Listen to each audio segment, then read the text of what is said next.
Hi, Jean. Wow. Leftover birthday cake. Awesome.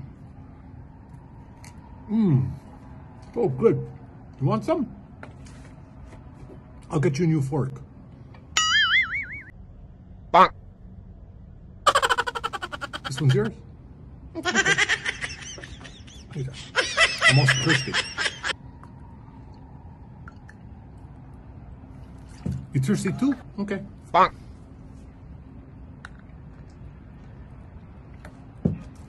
For you.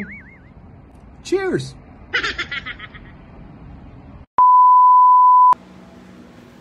Hi guys, good morning.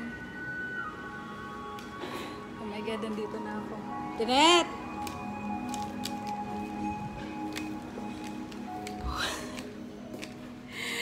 Time check. Ayan, yun yung oras natin.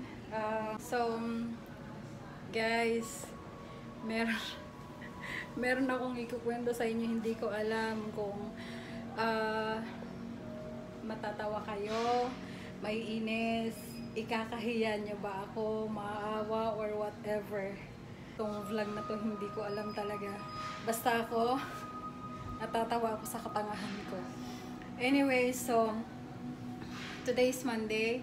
So, every Monday, ang oras ko is 12 to 9. Yun yung shift ko.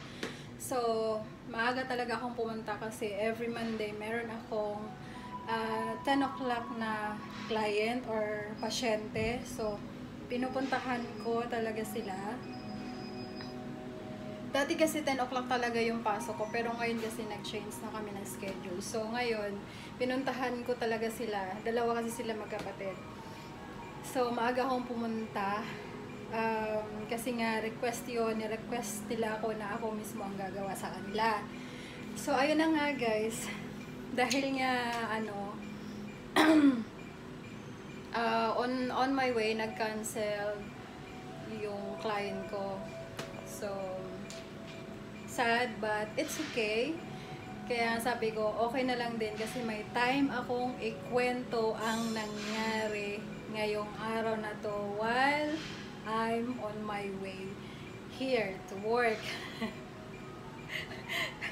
Guys, oh my God. Ang tanga-tanga ko. Eto guys, so pag hindi ko talaga alam kung paano ko ipapakita to sa inyo.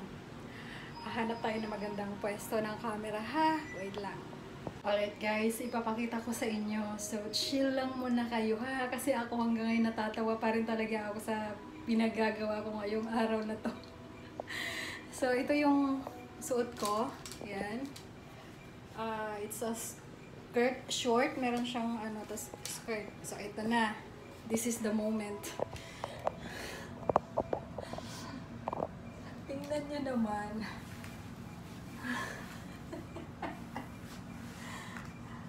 Baliktad. Ito pa.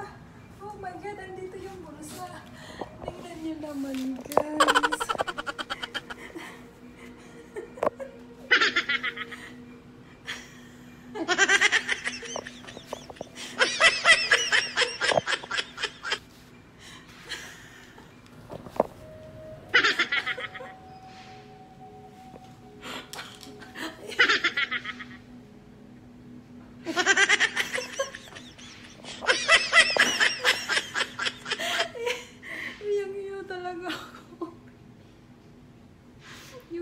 Alam mo yung hiya ko. Idinaan ko talaga sa tawa. Isi-share ko lang yung katangahan ko. Tingnan mo. Tingnan mo. Tingnan mo, pansin mo. Bakit baliktad?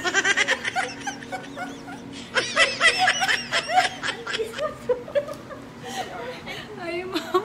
Sorry po. Uy, nakarating. Uy, ang tawa-tawa ko talaga. At least black naman siya. Ay, Diyos ko, Lord. Happy birthday daw. Sabi ko, birthday ko. Hiyang-hiya talaga ako sa biyahe ko. Nakaganito ako. Happy birthday. Diyos ko lang, hinahanap ko kasi atin nito. Guys, hindi ako makaget over talaga. Oh my God. Pasensya na sa looks ko. hindi pa ako nakakapag-ayos, pero inuna ko talaga tong vlog, inuna ko yung magkwento sa inyo. Alam nyo guys, ikukwento ko sa inyo kung ano ang ginawa ko So, dahil nga, nagmamadali nga ako kasi may 10 o'clock akong client. So, usually, gumigising talaga ako ng 7 o'clock. So, kanina, kasi medyo pagod talaga ang lola nyo. So, nagising ako around 7:27. Kaya nagmamadali na talaga ako pagising ko. Diretso na kaagad ako sa banyo, naligo na ako. Tapos, nagmamadali na nga. Tapos, ito na nga yung napili ko ang susuot. Ayun na, hindi ko pa yung pinapalitan para makita nyo talaga.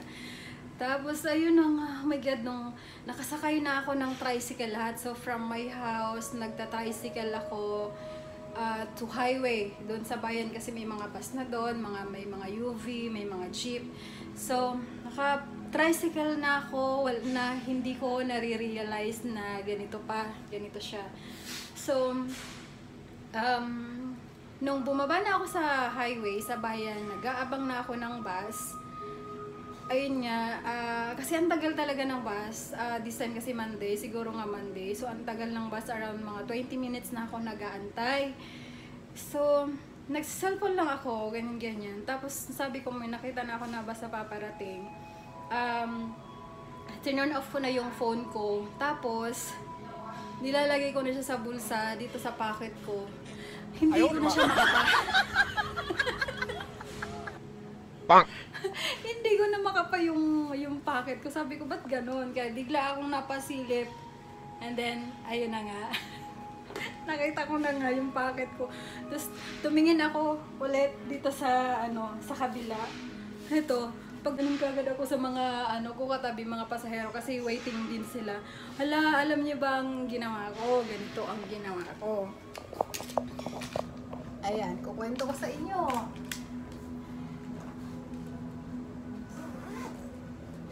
Sarado natin. So, ganito yung bag ko. Ayan. Siyempre, natatakpan siya, di ba? Ginanyan ko yan ngayon. Tapos ito, kasi may lunchbox akong dala. Ginanyan ko yan. Ginilid ko. Ganyan ako ng ganyan. Tingin ako ng tingin sa mga pasahero. Ganyan. Kasi, hiyang-hiya talaga ako at the same time sa kaloob-looban ko. Yan. As in, yung hiyang-hiya ko and then sa kaloob-looban ko, tawa ako talaga ng tawa, guys. Hindi ko talaga mapigilan na mapapatawa. Nagpipigil ako. Sabi ko, ano ba yan, Jean? Ano ba yan? As in, nakakahiya. Tapos nga, dahil nga ang tagal nga ng bus, wala pa rin ibang route pala ibang rota pala yung bus na yon. So, sumakay na ako ng jeep. Nag-jeep na lang ako. Usually kapag bus, 2 rides lang ako. Pero kapag jeep kasi, 3 rides. So, ayun na nga sa jeep. Ganyan lang din talaga ako. Kasi sa jeep naman, siksikan naman, diba? Sino mga nakaka-relate dyan? Yung nagbabiyahing jeep. Siksikan naman, not unless na may mga bumababa. So, kapag may bumababa, sumisiksik din ako dito sa dulo. Tapos ito, tinatakip ko. Ayan, tinatakip ko yan. At tapos nung bumaba na naman ako sa second stop namin, pinauna. Sa bungad lang ako ng pintuan ng jeep, pero sabi kong gano'n, pinauna ko yung mga pasahero bumaba. Pinauna ko sila bumaba. Tapos pagbaba ko, ganyan na ako ng ganyan. Ito nakaganyan, oh.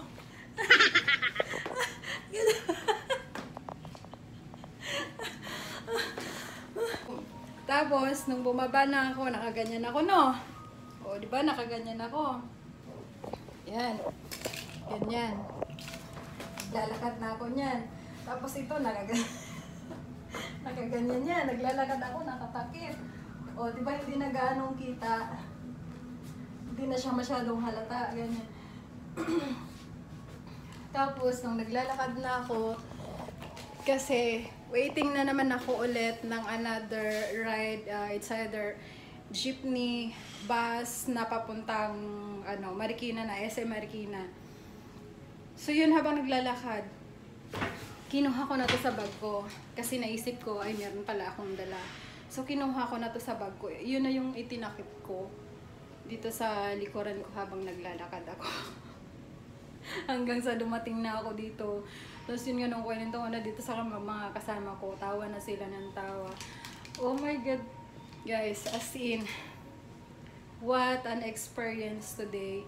Yung alam mong, tinawa ko na lang talaga yung araw na to kasi ito nga, malas pero nakakatawa. Nakaka-good vibes. Tapos suddenly, nag-cancel yung aking dalawang client or patient na pang 10 o'clock. Come in.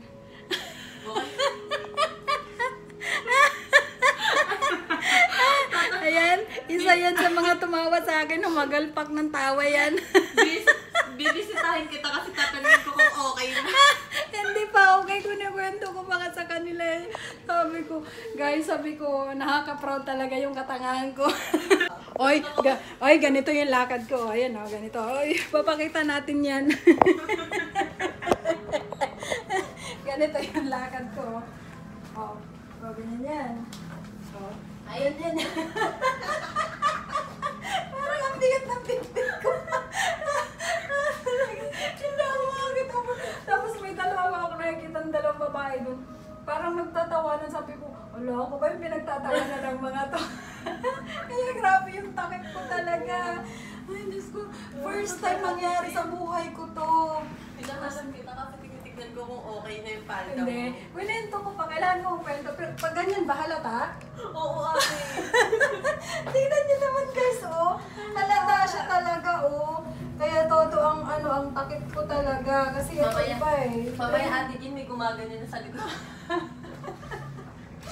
Ayan, ganyan ako ng ganyan. Kaya napansin ko na wala siya kasi sinusukso ko dapat yung phone ko eh. So wala akong dumiretso eh. Pag ganun ko, ay, ba't dumiretso? Sige na, magano ka muna dyan.